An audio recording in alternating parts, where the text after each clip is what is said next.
믿음을 가졌으니 사랑하라 라는 제목으로 우리 하나님의 말씀을 증거하겠습니다.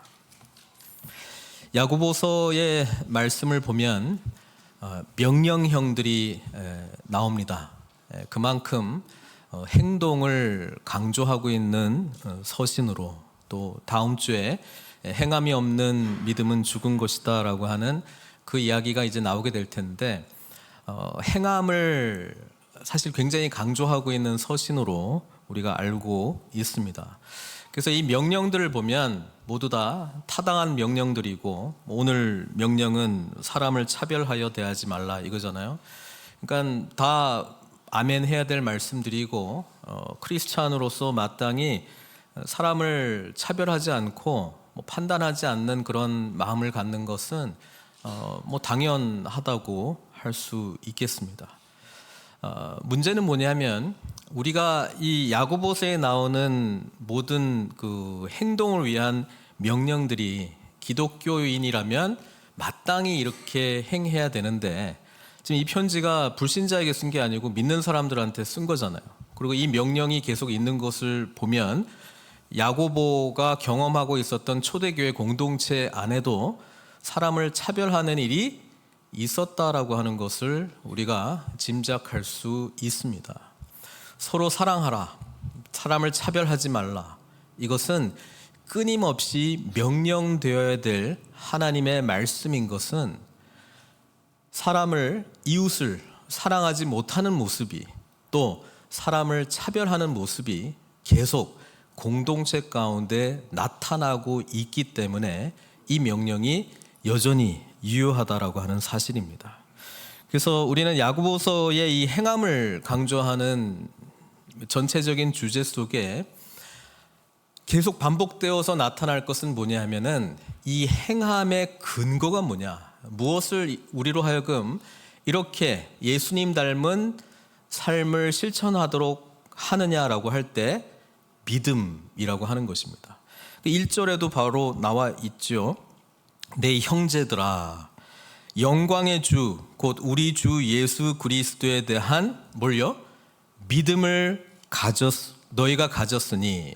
그러니까 믿음을 가졌기 때문에 뒤에 나오는 명령이 가능하다라고 하는 말씀입니다. 그렇기 때문에 사람을 차별하여 대하지 말라. 요것만 명령 다 떼고 이제 다음 주에 이제 볼 본문이 행함이 없는 믿음, 그러니까 믿음으로 행하라라고 하는 말씀이죠. 그래서 우리의 기독교적인 실천은 믿음과 관계가 있다라고 하는 것입니다. 그래서 이미 알고 있는 내용일 수도 있는데 이게 그렇게 간단하지만은 않아요. 그래서 어떻게 지금 작동하고 있는지를 좀 말씀드리려고 합니다. 이 명령, 사람을 차별하지 말라라고 하는 것이 결국 뭘 어기는 거라고 이야기를 하냐면은, 8절에 보시면 너희가 만일 성경에 기록된 대로 내 이웃 사랑하기를 내 몸과 같이 하라 하신 최고의 법을 지키면 잘하는 것이거니와. 율법이 율법학자가 예수님한테 물어보잖아요.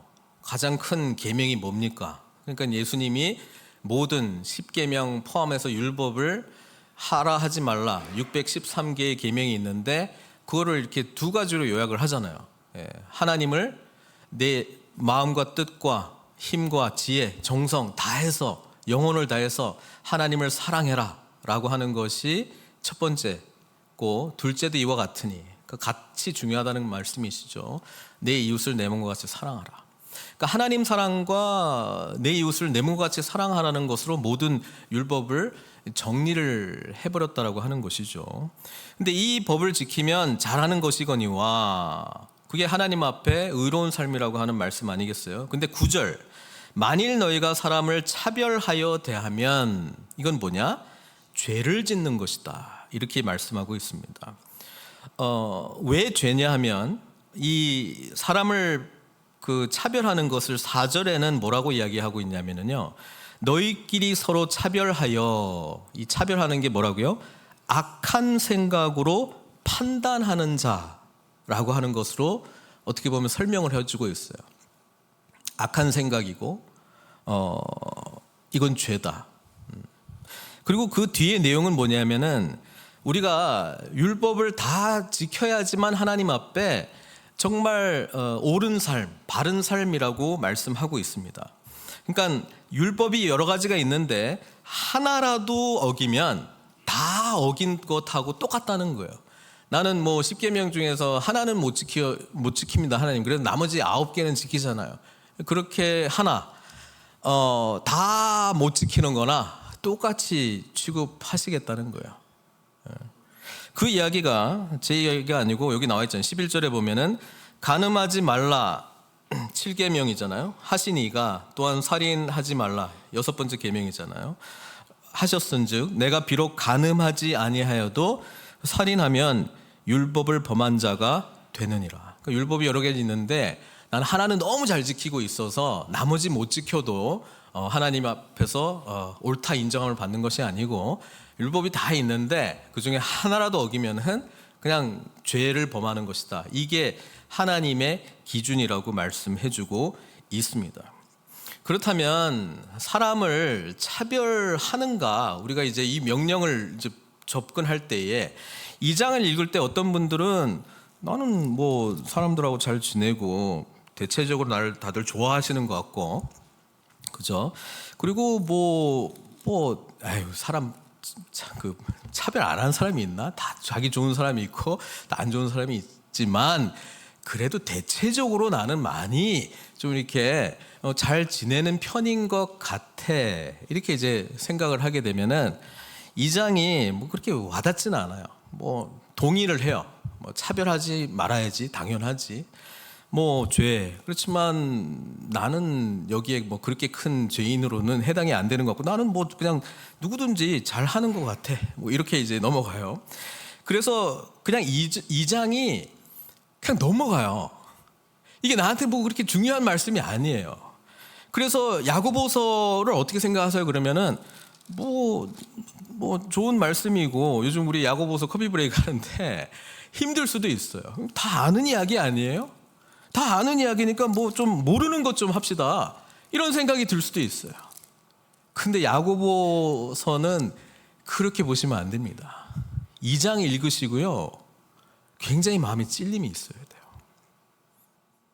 2장 읽으시고 나는 사람을 정말 판단하는 사람이구나. 이거를 이제 발견을 해야 돼요. 이게 사람을 내 이웃을 내 몸과 같이 사랑하라를 실천할 수 있는 길입니다. 저게 도대체 무슨 말이냐? 보세요. 2장 1절 너희가 영광의 주 곧 우리 주 예수 그리스도에 대한 믿음을 가졌기 때문에 사람을 차별하여 대하지 말라 이렇게 말하고 있잖아요. 믿음이 있기 때문에 우리는 사람을 차별하지 않을 수 있는 가능성이 있는 거예요. 그리고 마땅히 사람을 차별하지 않아야 된다는 거예요. 여기서 말하는 믿음이 뭐예요? 믿음이 뭐예요? 그냥 나는 사람을 차별하지 않는 줄 믿습니다. 이 믿음입니까? 어떤 믿음을 말하는 거예요? 믿음은 예수 그리스도께서 저와 여러분들을 위해서 행하신 일을 믿는 거예요. 그게 뭐냐면 복음이에요. 예수님은 저와 여러분들이 사람을 차별할 수밖에 없는 죄를 가지고 있다는 것을 알고 계십니다. 우리는 죄가 뭡니까? 하나님을 주인 자리에서 몰아내고 내가 내 마음대로 살겠다라고 하는 거거든요.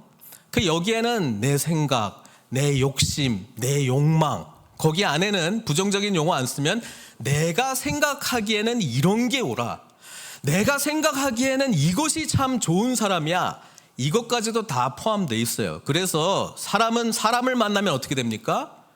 나랑 좀 뭐가 맞을 것 같네. 저 사람 나랑 좀 안 맞아. 이게 왜 판단이 돼요? 자기 중심성이 있기 때문에 그렇습니다. 자기 중심성이 없으면 그런 판단 자체를 하지 않을 건데 있기 때문에 누구를 만나든지 첫 인상으로 판단하고 이야기하다 보니까 판단하고 지내다 보니까 또 판단하고.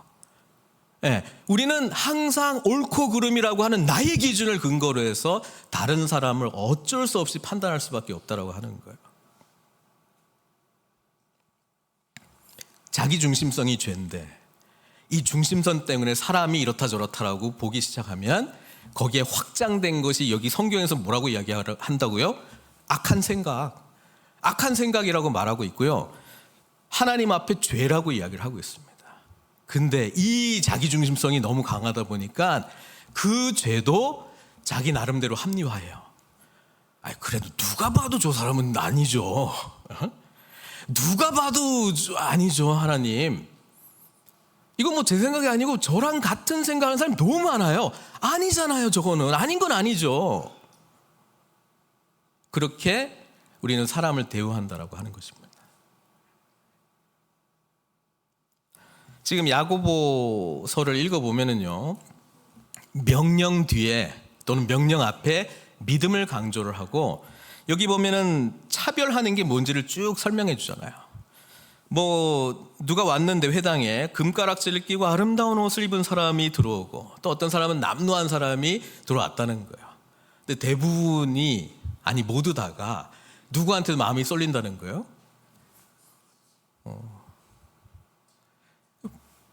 옷 잘 입고 금가락지 끼고 있는 사람한테 마음이 쫙 가고, 일단 남루하고 이 가난한 사람한테는 뭔가 이런 마음이 든다는 거예요. 그런 마음이 든다는 거예요, 자동적으로. 그걸 설명해 주고 있고요. 이거는 어떤 특별한 사람만 그런 게 아니에요. 같이 딱 들어왔는데 저 영혼 너무 불쌍하다, 이 마음이 아니라 그냥 왜 들어왔지? 경찰 불러야 되나? 홈레스가 우리 지금 예배드리는데 들어오면 뭐야? 목사인 나도 지금 어떻게 해야 되지? 이렇게 해야 될 거 아니에요. 판단한다고요, 판단을. 근데 이게 자기중심성에서 나온 판단이기 때문에 악한 생각이라고 성경은 정의 내리고 있어요. 이 부분에 대해서 동의가 안 되면 내가 죄인이라는 생각이 안 들고요. 이 말씀이 그냥 읽는 말씀이에요. 뭐 그런가 보다. 근데 이게 죄라고 인식되면 어떻게 됩니까? 하나님, 저에게는 왜 이런 마음이 있는 건가요? 나는 왜 누구를 보면 자꾸 판단하려고 하는 마음이 있을까요? 자꾸 차별하려고 하는 마음이 있을까요, 하나님? 왜 내 이웃을 내 몸과 같이 사랑하라고 하는 이 말씀 앞에 나는 그렇게 하지 못할까요? 요즘 제가 목장 편성하잖아요. 다음 주 발표해요. 알고 있죠? 제가요, 이거 여러 번 경험한 건데 어디로 보내드릴까요? 물어본 분들이 있거든요. 다 괜찮다 그래요. I'm okay. 막상 딱 놓잖아요. 이렇게 해요. 그러니까 무슨 말 하고 싶냐면은 자기가 자기를 모른다니까요. 나는요, 대체적으로 나랑 잘 지내는 사람들하고 있으니까 괜찮은 사람인 줄 알고 좋은 사람인 줄 알고 있어요. 그런데 누구랑 딱 묶어 놓잖아요. 여기서부터 일단 불편해, 뭔가가. 우리는 무조건 차별해요. 지금 성경에서 말하는 건 차별하지 말라를, 여러분 차별하면 안 되죠, 아멘. 다음 주부터 차별하면 안 됩니다, 아멘. 어떻게 목장이 짜도 아멘 하셔야 됩니다. 조용해질 거야. 이게 우리 안에 차별할 수밖에 없는 죄가 있다라고 하는 것을 사실 알려주는 것이지, 차별하지 말라고 다음 주부터 차별 안 하는 게 아니에요. 설교 끝나고 나는 이제 차별하지 않는 사람이 돼야지 되는 게 아니고요. 지금 뭘 하고 있냐면은 우리는 진짜 사람을 차별하는구나 라고 하는 것을 인정하라는 말씀을 하고 있는 거예요. 죄에 대한 인식이 없이는 복음이 나에게, 십자가의 사건이 나에게 은혜로 다가올 수가 없습니다. 말씀을 펼쳐보고 있는데 나의 죄를 드러내지 않는다면 십자가에서 나를 위하여 흘리신 예수 그리스도의 보혈이 감격으로 나에게 절대로 다가올 수 없습니다. 그냥 알고 있는 내용이에요. 십자가 좋지, 십자가 뭐 공감해요. 눈물이 없습니다. 예수님의 은혜가 없습니다. 근데 생각해보면 내가 주님께서 이토록 나를 사랑해 주셨다라고 하는 구원의 감격이 죄에 대한 인식이 없기 때문에 없는 거예요. 그냥 지식일 뿐이지, 그런 내용을 알고 있다 뿐이지, 하도 찬양을 많이 해가지고 그냥 그 노래가 익숙하고 말씀이 익숙할 뿐이지, 나는 진짜로 내가 보기에는 죄인이 아니라는 거예요. 그래서 차별하지 말라 그러면, 제가 지난주에도 말씀드렸지만 인간 개조, human modification, 내가 노력해가지고 나의 의지를 가지고 정말 신경 많이 써가지고 덜 차별하는 사람이 돼야지. 자꾸 이렇게 하다 보면은 차별 안 하는 사람이 되겠지. 여러분, 이거 완전히 비복음적인 방법으로 접근하는 거고요. 이게 율법주의입니다. 이렇게 해가지고 자기 인간 개조가 되는 사람이 더 무섭습니다. 인간 개조가 됐잖아요. 그러면 그 순간 더 차별해요. 저 사람은 왜 안 되지? 나는 하는데. 저 사람은 왜 안 되지? 그런 사람이 예수님 당시에 누굽니까? 율법을 제일 잘 지키는 사람들, 바리새인들입니다. 와, 하나님의 말씀 그렇게 잘 지키는데요, 사람들을 보면은 그냥 증오스러워요. 증오스러워. 자기가 너무 의로우니까 여기도 못 가, 저기도 못 가, 다 틀렸어. 어디 갈 데가 없네. 자기들끼리 하면서도 서로 막 판별하는 거예요. 누가 더 의로운지. 이게 율법주의로 가게 되면 나타나는 현상입니다. 복음이 우리에게 임하면 나의 죄의 문제를 적나라하게 보기 시작합니다. 와, 난 정말 사람들을 그냥 끊임없이 판단하는구나. 그냥 제가 사실 목장 편성하면서 차별을 진짜 많이 한 것 같아. 이렇게 한 분 보면서 되나 안 되나 뭐 이렇게 하면서 내가 본문 보면서 회개했어요. 너야말로 차별 제일 많이 하는 것 같아. 그리고 이걸 또 우리 목자들한테 요구했어요. 섬길 수 있는 사람과 섬김을 받아야 될 사람으로 좀 나눠가지고 우리 섬김 받아야 될 분을 위해서 목장을 만드는 게 맞지 않냐. 맞는데 사실은 좀 이렇게 사람을 판단하라고 제가 좀 시킨 거잖아요. 어떤 분이 그러더라고. 우리가 뭔데 판단을 하냐고. 생각해보니까 그래. 그러니까 목사를 위해서 열심히 좀 기도해 주세요. 내가 이런 죄에 빠지면 이렇게 일구 가는 거잖아요. 다 귀하신 분들인데, 그죠? 십자가의 은혜 앞에서만 우리는 예수님의 한량없는 사랑을 경험하는 거예요. 차별하지 말라 다음에 차별을 설명하고 있는데 이게 얼마나 심각한 죄냐 이거를 말하고 있는 거거든요. 그러니까 이거를 인정하는 사람은 어떻게 됩니까? 예수님의 십자가 앞에 가요. 주님, 저에게 이런 차별하는 마음이 있네요. 사람을 늘 판단하는 것 같아요. 나는 이 사람은 되고 이 사람은 안 되고, 그런 마음이 나한테 왜 있는지 모르겠어요. 성경 보니까 악한 생각이라고요? 이게 죄라고요? 여기서 말하는 죄는 죽어 마땅한 죄를 말하는 거예요. 뭐 그냥 뭐 경미한 죄 이런 게 아니고, 예? 그냥 그 죽어 마땅한 죄를 말하고 있는 겁니다. 마땅히 그냥 지옥에 갈 죄를 말하고 있는 거예요. 그 정도로 심각하게 죄를 말하고 있는 거예요. 왜냐하면 근데 이제 바리새인들은 이렇게 생각했을 거 아니에요. 이 말씀을 혹시 듣고 있었다면, 간음요, 우리는 그런 거 안 해요. 우리 십계명 완벽하게 지켜요. 다른 사람들도 엄격하게 지켜요. 그러니까 예수님이 오셔서 산상수훈의 말씀으로 그냥 다 깨버린 거 아니에요. 그들의 기준을. 간음하지 말라 하는 말을 너희가 들었으나 난 너희에게 말하노니 여인을 보고 음욕을 품는 자마다 간음한 사람이니라. 살인하지 말라라고 하는 것을 너희가 들었으나 형제를 보고 라가라 하는 사람, 욕하는 거거든요. 기분 나쁜 말 하는 거거든요. 그 사람은 살인한 것이다라고 이야기를 해요.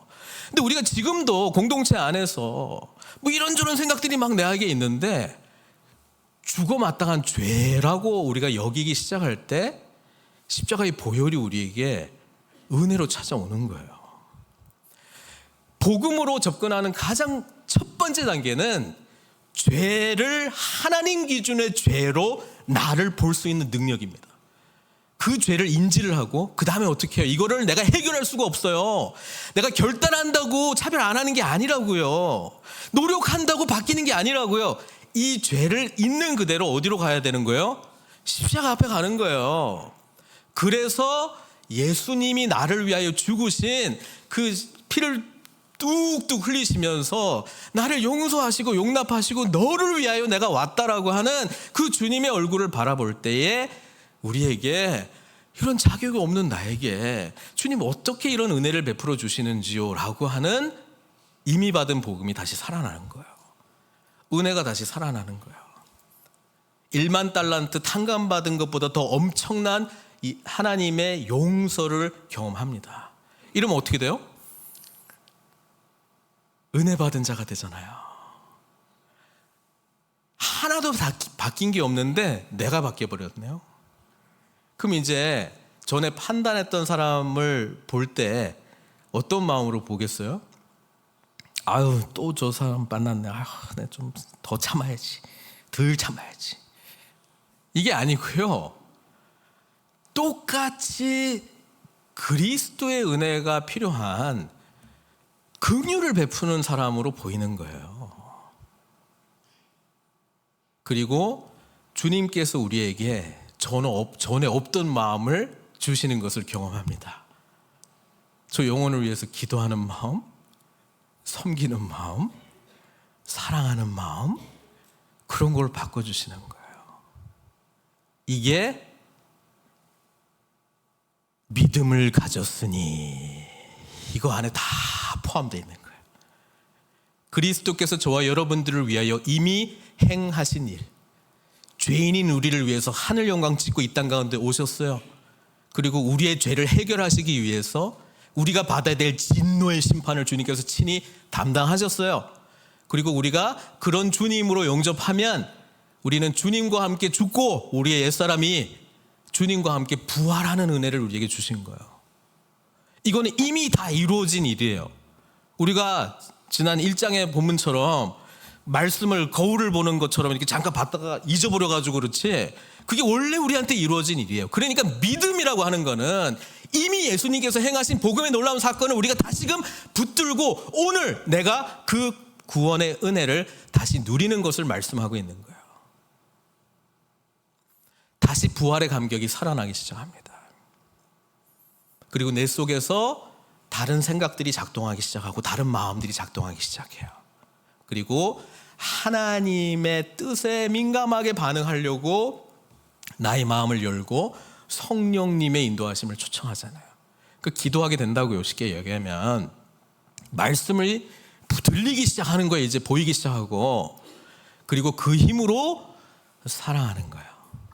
이런 마음으로 할 때는 차별하지 말라, 이거 없어. 이제 없어요. 그게 그 자체가 없어요.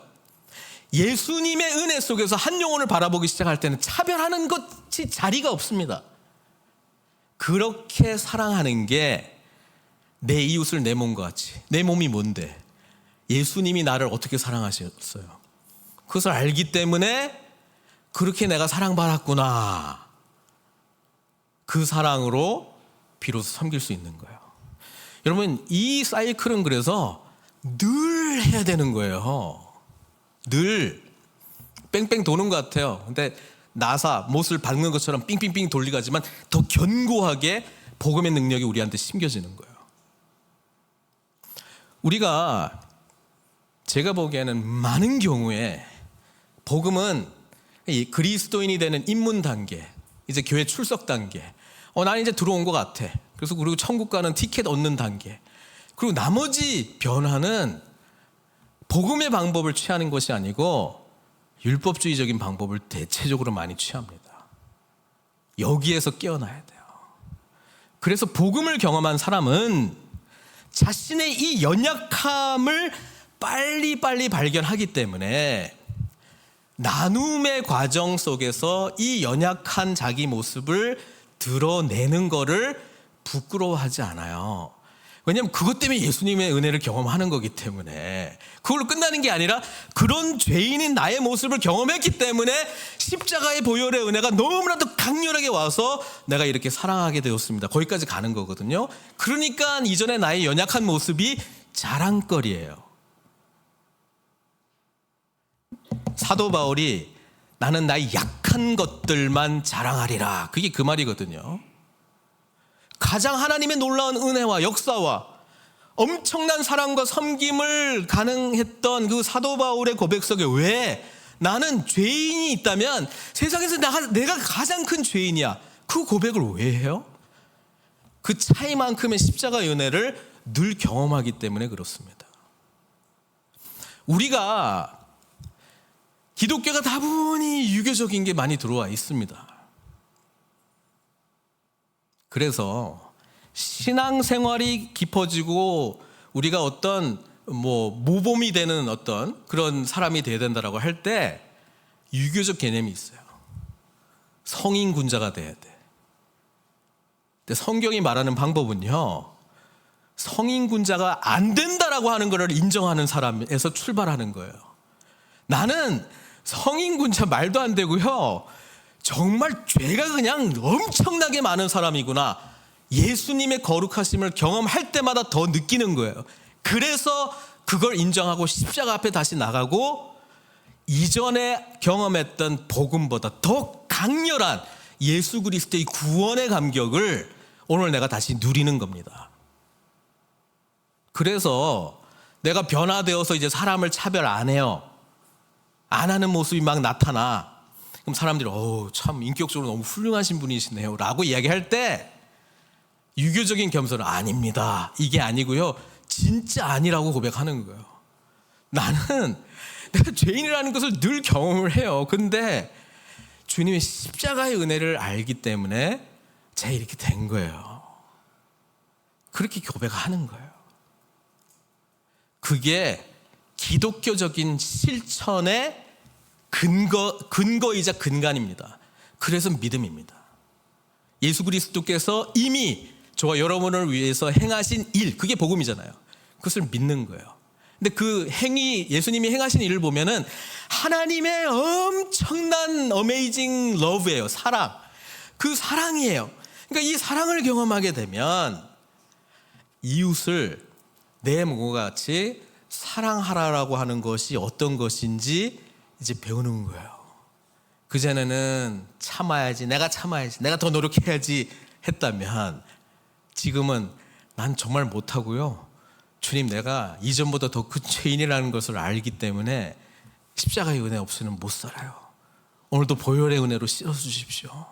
주님, 나 옛사람을 부인하고 이미 십자가에 못 박혀 죽은 것으로 난 믿고 나는 주님과 함께 새롭게 태어난 자입니다. 그것을 믿는 믿음으로 오늘 다시 시작하고 오늘 다시 내가 만나는 사람들을 주님의 마음으로 보게 해주십시오. 그리고 성령께서 역사하기 시작할 때 전에는 하기 싫었던 그 영혼을 향한 섬김도 되고 기도하는 나를 보게 되고, 그러니까 놀라운 거예요. 내가 이렇게 바뀌었나?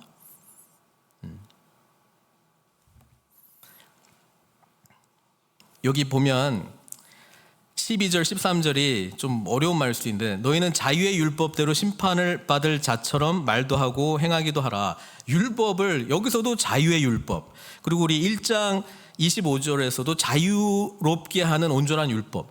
율법이 하라 하지 말라는데 이게 왜 우리를 자유하게 해요? 이게 절망하게 만들어요. 예수님의 산상수훈의 해석을 들으면 완전히 이거는 인간으로서는 불가능한 율법이에요. 우리는 너무나도 얽매이고 우린 못해요. 맞아요. 그래서 복음이에요. 못한다라고 하는 것을 주님 앞에 진정으로 인정하기 시작할 때 그분의 보혈의 은혜가 우리를 사로잡기 시작합니다. 내 마음에 구원받은 자의 감격이 나오기 시작합니다. 나에게 주신 이 시간과 내가 해야 되는 일과 내가 만나는 사람들의 이 관계가 얼마나 복된 것인가 보여지기 시작합니다. 눈이 달라졌어요. 갑자기. 고로 마음도 달라져요. 그리고 율법에서 요구하는 걸 내가 하고 있어요. 사랑하고 있어요. 섬기고 있어요. 근데 이거 억지로 해야지, 참고 해야지가 아니에요. 그냥 행해지고 있는 거예요. 어떨 땐 너무 하고 싶어요. 하면서 누가 보면 이렇게 너무 힘들지 않으세요? 말하고 있는데 아니요, 너무 기뻐요. 심지어 나는 이 고백까지 들었네요. 이거 안 하면 나 죽어요. 이것 때문에 숨 쉬면서 살아요.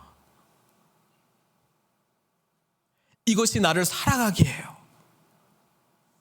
와, 이런 고백은 정말 예수 그리스도의 은혜를 경험했기 때문이에요.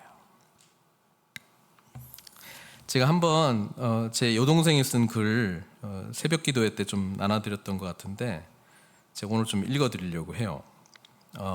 저도 이제 주부 편지라고 뭐 글을 이제 기고한 적이 있는데 저희 어머니에 대한 제 여동생의 이제 그 생각들을 좀 했는데 다 읽을 수는 없고 제가 이 부분만 좀 읽어드리려고 합니다.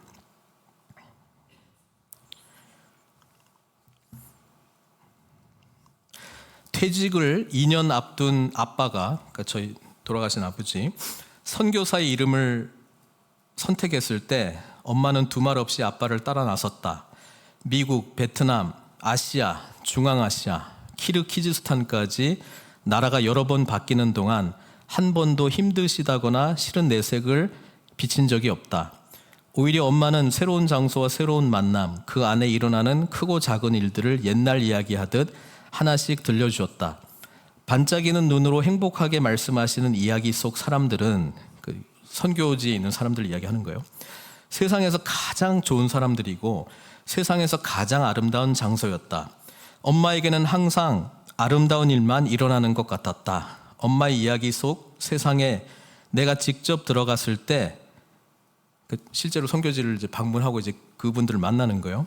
생각보다 좋은 사람은 아닌 것 같은데 라는 생각을 하게 된 경우가 솔직히 몇 번 있다.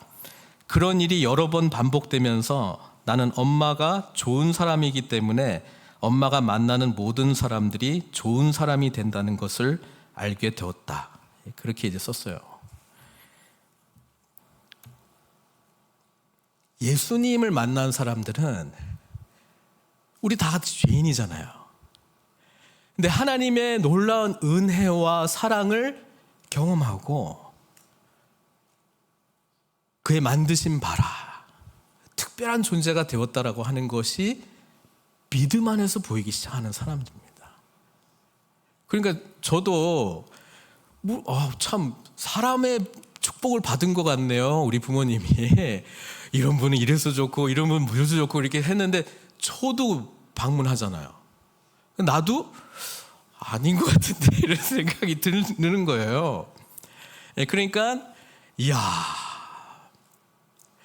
저게 의지적으로 그렇게 생각해야지 하고 하는 부분도 분명히 있었다고 저는 생각을 해요. 그런데 주님 은혜 안에서 한 영혼 한 영혼을 바라보는 예수님의 마음을 갖게 되기 시작할 때 야, 이렇게 될 수 있구나. 여러분, 제가 교회에 있을 때 한 사람 한 사람을 생각하면서 이분은 이렇게 해서 나를 힘들게 해, 이분은 저렇게 해서 나를 힘들게 해, 이분은 이렇게 해서 안 맞아, 그렇게만 보면은 나는 불행한 목사예요. 근데 내가 왔는데 1절 고백 있잖아요. 야고보 사도 야고보가 고백하는 형제들아, 영광의 주 곧 우리 주 예수 그리스도에 대한 믿음을 너희가 가졌으니. 야고보는요, 영광의 주님을 만났고 그 주님을 한 사람 한 사람이 여기에 계신 분들이 다 만나고 있다고 생각하는 거예요. 하나님께서 왕 같은 제사장으로 존귀하게 만들고 계시는 분으로 보기 시작하는 거예요. 그러니까 이분은 주님께서 또 어떻게 역사하실까? 이분은 주님께서 어떻게 또 빚으실까? 이분을 통해서 하나님은 어떤 일들을 일으키실까? 그냥 무한 잠재력의 영혼들로 보이기 시작하니까 교회를 올 때 무거운 마음, 또 어떻게 될라나? 이분하고는 또 어떻게 될라나? 그게 아니고 하나님은 어떻게 하실까? 안 좋으면 안 좋을수록 어떻게 하실까? 이런 마음으로 소망하는 마음을 갖게 되는 거예요. 사랑하는 성도 여러분, 천국이 어디 따로 있는 게 아니고요, 주님께서 우리의 삶을 지배할 때, 우리가 십자가의 은혜 가운데 사로잡힐 때 내가 경험하는 게 다 천국이 되는 거예요. 여러분, 너무나 귀중한 사람들과 함께 신앙생활 하시길 원하십니까? 너무나 존귀한 분들과 함께 신앙생활 하시길 원하십니까? 예수 그리스도 앞으로 나아가십시오. 그러면 주님께서 우리에게 그 마음을 주실 거예요. 제가 여러 번 이거 이야기한 것 같은데, 이제 목회자로서 좀 힘들어할 때 그 힘들었던 이유 중에 하나가 교회가 영광스러운 교회로 보이지 않았던 것 같아요. 그래서 어떤 분이 저한테 그렇게 이야기를 했습니다. 목사님, 제 이야기를 다 듣고 제 이야기 속에는 이렇고 이런 이야기 있을 거 아니에요? 교회가 무엇입니까? 목사님이 섬기시는 그 교회를 어떻게 보십니까? 영광스러운 주님의 교회가 보이십니까? 제가 그 이야기 듣고 좀 충격을 받았어요. 그때는 그냥 주일날 모든 거 다 끝나고 집에 갈 때 제일 좋았던 것 같아. 막 느낌이. 그럼 안 되잖아요. 예수 그리스도를 구주로 고백하신 분들이 모인 이 교회에 영광의 주님이 보여야 되는 거잖아요. 그러니까 회개하고 이 강단 위에서 열심히 기도했던 그 시간에 상황이 바뀐 게 아니라 십자가의 은혜를 경험하는 거잖아요. 그러니까 영광스러운 교회로 보이더라고요. 이야, 그때 제가 했던 설교들이 교회란 무엇입니까? 기억나세요? 교회가 나한테는 뭘까에 대한 질문을 사실 설교로 풀어갔습니다. 야, 교회가 이렇게 영광스러운 건데 내가 그 영광을 경험하지 못했구나. 여러분, 예배당에 오실 때에 하나님의 임재를 소망하십니까? 예수 그리스도를 구주로 고백한 사람들과 함께 만나 함께 찬양하고 예배 드릴 때 영광 중에 임하실 하나님을 기대하십니까? 우리 가운데 정말 하나님 안에서 착한 일들을 시작하실 그 하나님이 기대되십니까? 연약함에도 불구하고 아니, 죽어 마땅한 진노의 자녀들인 우리를 구원하시고 왕 같은 제사장으로 사용하실 주님의 은혜가 기대되십니까? 똑같이 교회를 와도요, 예배당만 밟고 갈 수도 있고요, 지성소의 은혜를 경험하고 갈 수도 있어요. 야고보가 고백하고 있는 영광의 주가 보이신다면 이 자리가 바로 천국이라고 하는 사실입니다. 마지막, 자유의 율법대로 심판을 받을 자처럼 말도 하고 행하기도 하라. 긍휼을 행하지 아니하는 자. 비복음적인 것으로 자기 계조를 하고 나아갔던 율법주의적인, 그래서 결국 진짜 노력의 결과로 누가 봐도 그냥 대단하다라고 말하는 바리새인이 되었음에도 불구하고 사람을 차별하고 판단하는 것은 안 사라지고 오히려 더 강화됐어요. 복음으로 바뀐 게 아니니까. 이 사람은 긍휼 없는 심판을 받을 거래요. 그런데 나의 죄됨을 인정하고 십자가 앞에 벌거벗은 모습으로 나아가 자격 없는 자에게 베푸신 한량없는 하나님의 은혜를 번번이 다시 믿음으로 다시 경험하는 사람은 심판은 주님께서 다 가져가셨고 나의 삶에는 하나님의 긍휼과 은혜만 넘치는구나. 이 고백으로 감사하는 삶, 감격하는 삶, 섬김과 사랑이 하나님 은혜 안에서 너무나도 자유로운 하고 싶은 일이 되어 이 섬김의 한복판에 주님을 더 깊이 만나는 은혜를 경험하게 된다는 것입니다. 그래서 이 사람들은 뭐예요? 긍휼은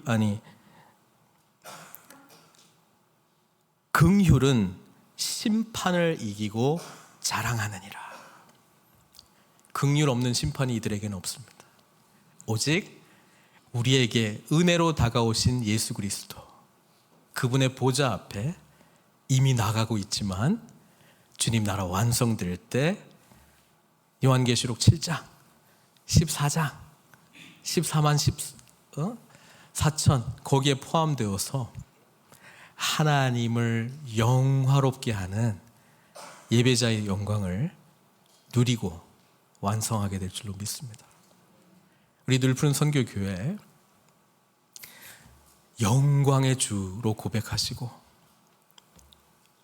믿음을 가졌기 때문에 섬기고 사랑하는 아름다운 주님의 공동체 되시기를 주님의 이름으로 축원드립니다. 같이 기도하겠습니다.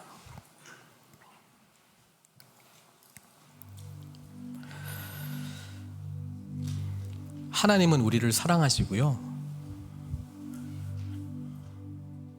사랑하시기 때문에 우리에게 찾아오셨고요, 사랑하시기 때문에 우리를 위해서 십자가에 못 박혀 죽으셨고요, 사랑하시기 때문에 우리를 위해서 부활하셨고, 사랑하시기 때문에 우리에게 성령님 주셨고요, 사랑하시기 때문에 시작하신 주님의 나라를 완성하시기 위해서 다시 오실 거예요. 예수님 안에서 이미 우리가 받은 게 많은데 이 믿음을 다시 붙들라 주님 말씀하고 있습니다. 믿음 안에 거할 때 사랑이 비로소 가능합니다. 주님의 은혜 안에 머물 때에 차별하지 않습니다. 차별이 없어요. 은혜 안에 머물 때에 내 생각, 내 뜻 내려놓고 한 영혼을 바라보시는 주님의 마음으로 대체됩니다. 이제 영혼을 바라볼 때 부족한 부분 보면 나에게도 있는 그 죄를 더 심각하게 생각하고, 하나님 용서해 주십시오. 아버지 하나님, 이 연약함들을 다 십자가 앞에 함께 나아갈 수 있도록 은혜 베풀어 주십시오.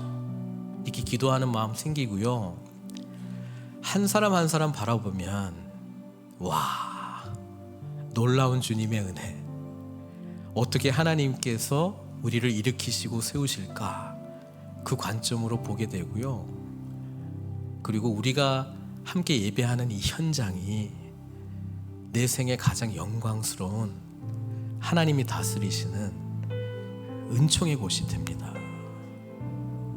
여러분, 이 복된 삶으로 우리 주님께서 저와 여러분들을 초대하고 계십니다.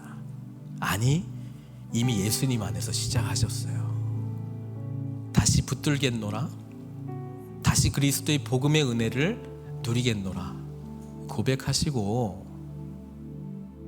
사람 차별하지 않는 이 명령이 우리에게 실행되기 위해서는 먼저 주님께서 죽어 마땅한 죄인인 나에게 베푸신 그 은혜 가운데 다시 나아가겠습니다. 이 고백으로 우리 하나님께 나아가시는 시간 갖도록 하겠습니다. 함께 기도하시겠습니다.